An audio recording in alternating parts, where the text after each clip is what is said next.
Ang sigbin ay sa nilalang. Ang Pilipina na lumalabas sa gabi at humihigop ang dugo ng tao mula sa kanilang mga anido. Sinasabing ito ay naglalakad na patras, ang ulo ay nakababa pagitan ng kanilang mga binti at may kakayanan maging invisible sa iba pang nilalang. Lalo na sa mga tao, ito ay nangihantulad sa wanis. Ang kambing na walang sungay ngunit mayroong napakalaking tenga na kayang pumalakpak na tila mga kamay. Mayroon din itong mahabang buntot na maaaring gamitin bilang latiko.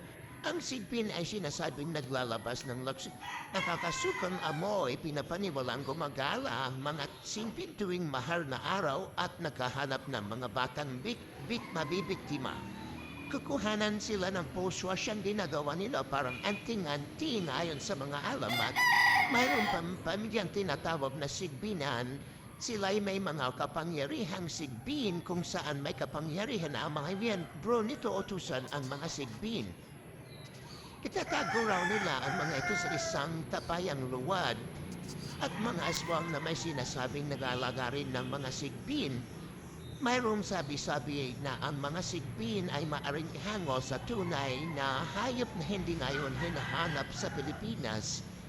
Sa pagkalarawan ng popular literal sa mga sigbin, ang maaring nasasabing species nito ay may kaugnayan sa kangaroo.